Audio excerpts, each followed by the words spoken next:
Hello everyone and welcome to another commentary video. This one we are talking about patient-provider communication specifically. We had a lot of optional readings this week and I wanted to go through not all of them if I can, just to give you kind of some insight on how we could interpret those and apply them to our projects going forward. So let's get into it. Now, as we go through these different readings, I want you to keep a couple different things in mind. One is the discussion question I posed to you, which is what sort of posture should we take when thinking about patient-provider communication in the modern age? And I recognize that question might seem a little confusing, but essentially I'm asking you, like, well, is there an attitude that is going to be most beneficial to us thinking about health and healthcare? Based on the things that we can learn from these different readings. And while you are not required to read all of these, I do want to talk about all of them because I think they paint a really interesting picture of where we are at with healthcare these days. An additional note here as we go through here is that each one of these articles represents a different way of doing research, well, a couple different ways of doing research. And so we have discussed, or at least you've had the opportunities to look at different research paradigms as we went through this course. I shared a video about research paradigms, and it was discussed a little bit in that kind of handbook of health communication. The different ways in which we study health communication, and some of that is interpretive. That means it's like ethnographic. The researcher goes and experiences what it's like, and they write about what it feels like to do that and what they see and what they do. There's also qualitative, which is our closest example of social science in here, is that they systematically look at the research and they say, all right, they mentioned this thing this many times, this thing, and then they use a little bit of math to try and say, all right, well, here's a pattern. There are other forms of social science. This is a little more on the qualitative side of things, but that's kind of an example. And then we also have an example of some critical scholarship here with the required reading as we're digging into, well, what does it mean? How can we improve healthcare? Let's look at these larger societal trends. Let's think about what leads to better outcomes and then apply those kinds of observations to the interaction between the patient and provider. So I'm going to kind of point that out as we go through, but let's dig into these. So the required reading this week was establishing the concept of narrative medicine. This is a seminal article about this, which means it's one of the founding articles on this idea, and is written by Rita Sharon, who was a physician. It is a physician and a literary scholar. So she's got like English degree and a MD. And she was particularly interested in how doctors engage with narratives. So there's this recognition that we build our understanding of the world through narrative or stories. And it would be really good if doctors were good at that in particular. And that's kind of what Sharon is arguing here. This competence can take many different forms, but essentially what we're talking about is the ability to engage with story, recognize it, think about it, interpret it, and be moved by it. And so this is what Sharon is saying, that this is a skill that doctors need. In addition to like textbook knowledge of all these things, that we need to reconceptualize what healthcare looks like, because it is in part an emotional labor. It is a connection between human beings. And so narrative medicine is kind of establishing that idea. Sharon broke this down into 4 different themes. Essentially, narrative competence can fall into all 4 of these areas. The one of physician and patient, meaning does the physician have the capacity to engage with their stories of the patients, but also themselves in relation to that. The association between the physician and self, so being able to take kind of a moral inventory and avoid burnout and articulate the physician's own, like if I'm a doctor, how am I feeling in response to this? Am I getting drained? Am I feeling emotional myself? That's one aspect of this. Like journaling might help with this, for instance. The physician and colleagues. There's another context here. It's the team building, teamwork, right? How is our workplace culture established? Are we encouraging healthy behaviors in each other and holding each other accountable and working together to make sure that our patients are as healthy as possible? Things like that. And then also the relationship between the physician and society. What is a doctor's role in the greater context? So anyway, in this article, Sharon is going through these different domains and talking about the importance of a doctor's ability to engage with narrative. Perhaps this makes a bit more sense if we look at one of the optional readings, which is also exploring and applying narrative medicine in a specific context. So this is kind of an example of interpretive research in the sense that Harder is talking about narrative medicine and applying it in this specific example, talking about a specific doctor who writes about the importance of sharing stories with the patients, and they're saying basically this is an example of what narrative medicine looks like. So that's one kind of one form of interpretive research. So using this actual doctor as an example of what narrative medicine might look like. So here's a quote from this that I think summarizes it pretty well. The emergence of narrative medicine as co-constructed by healthcare seekers and providers signifies hopeful changes in the experience and enactment of healthcare. So there has been this shift over at least the past 25 years of looking at medicine as more than just like diagnosing symptoms and like getting your car checked out, right? Recognizing that this is in fact the basis of all medicine is a human relationship between a doctor and a patient. So here's an example of that, right? Essentially, Harder is reminding us, invoking a lot of Sharon's language to say that humans reach for storytelling. That's how we make sense of our world. That's just kind of how we do it. So again, reiterating that that's an important skill for doctors to have. And sickness or difficult times can drive, well, that's what stories are made of, right? You think about any adventure story. Stories have conflict, right? An adventure story has conflict. There's uncertainty. And well, hey, there's conflict and uncertainty when you're sick. That's part of this. So this is a natural environment for stories to emerge and become really important to us as human beings. And healthcare is shaped by the stories that are accepted. So what about the stories? Well, in this article, Harder is saying that narratives are dialogic, meaning that they're formed by an interaction between two people. They are contested, and so that there are some power dynamics involved here that determine which stories are accepted, right? Which stories are accepted, and that's how we shape healthcare. If the doctor is not listening to the patient, then it's just kind of their story, right? And their story is going to be disconnected from the actual lived experience of the patient, which could be a problem. So it's contested in that way. And it's also aesthetic in the sense that we have the application of imagination being used here. We can talk about these a little bit more individually. Again, to reiterate, narrative medicine is dialogic in the sense that meaning emerges from the interaction of the patient and the provider. It's contested in the sense that patients' perspectives and the provider's perspectives may not always agree, and so then there needs to be some kind of negotiation occurring, and that works better if the doctor is sensitive to the emotional narrative needs of the patient. It's also aesthetic in the sense that this is a creative enterprise. It affirms our capacity to move beyond the boundaries of ourselves, of our assumptions, and creative skills help with that. That's kind of the idea of this being, it's aesthetic, it's performative, it's a performance, right? That invites creativity and imagination to help us shape our worldview and think about solutions to problems. So imagination's involved here. Creativity refines and clarifies those stories and develops them for improving narrative medicine. So this is kind of an example of how narrative medicine works. Let's think about that as we go on to our additional examples here. So this one's colorfully titled Blood, Vomit, and Communication.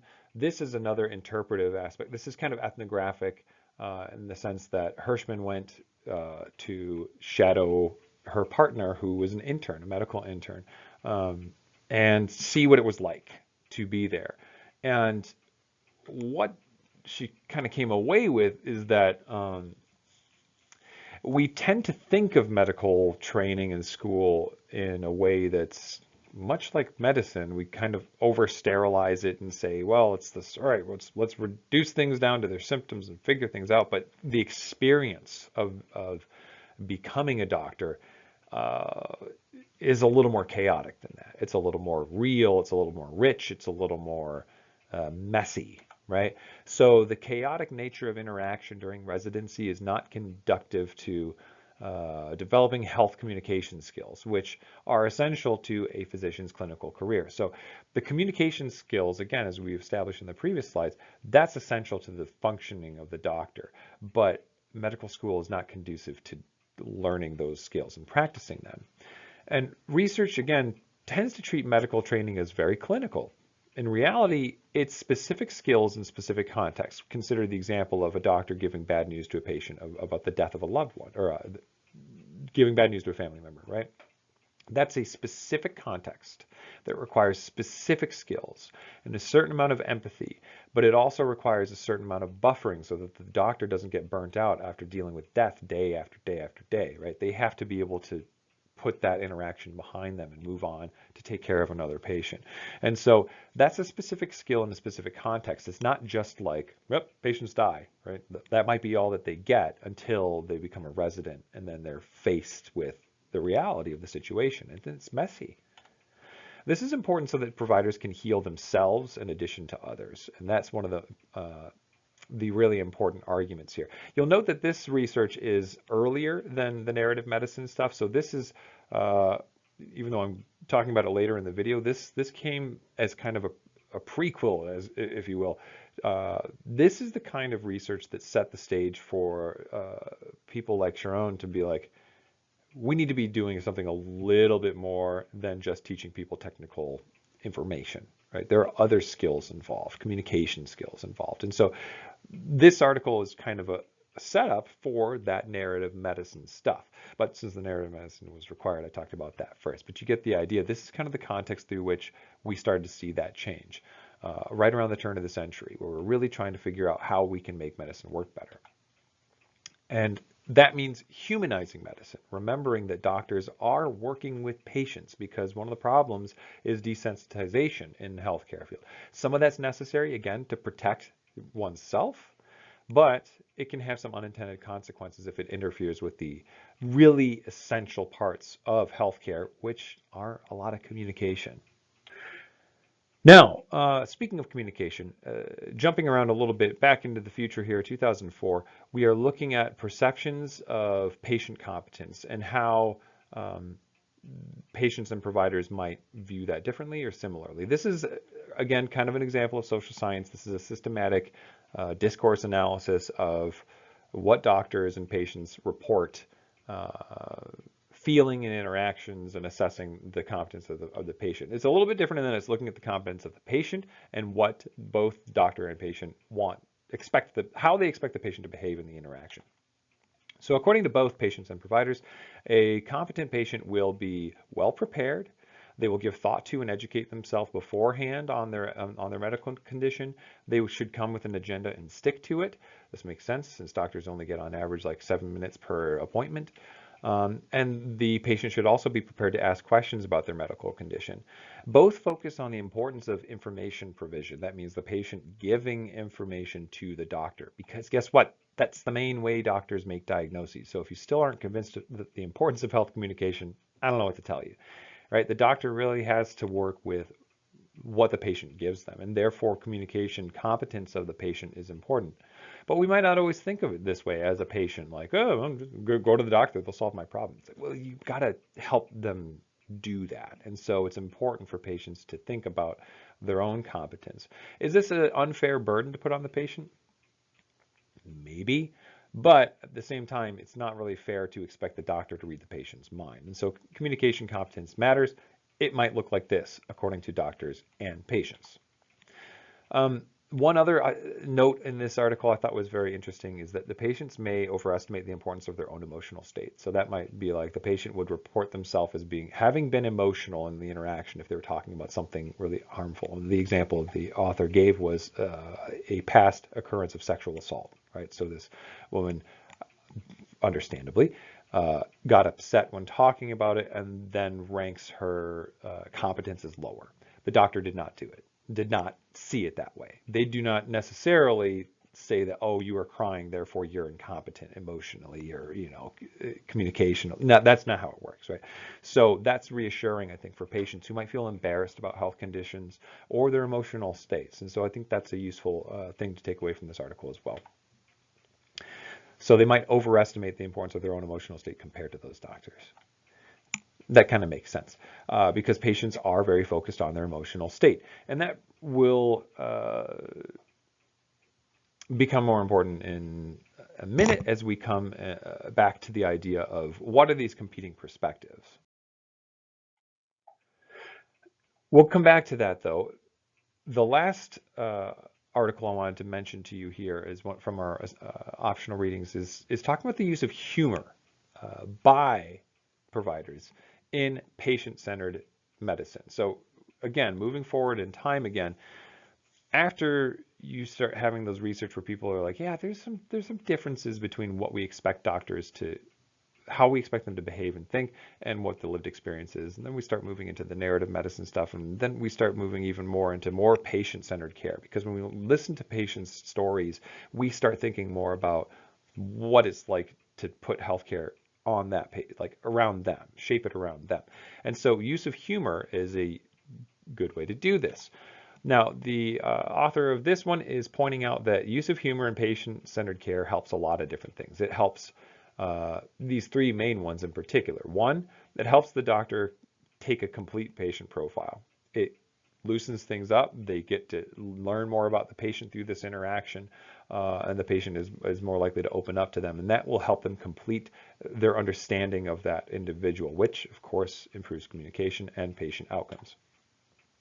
It also helps free patients from the fear of being labeled as a bad patient. It also helps the doctor not label them as a bad patient. Again, loosening up in the interaction that way a little bit, it humanizes it. And I think that's the main takeaway here.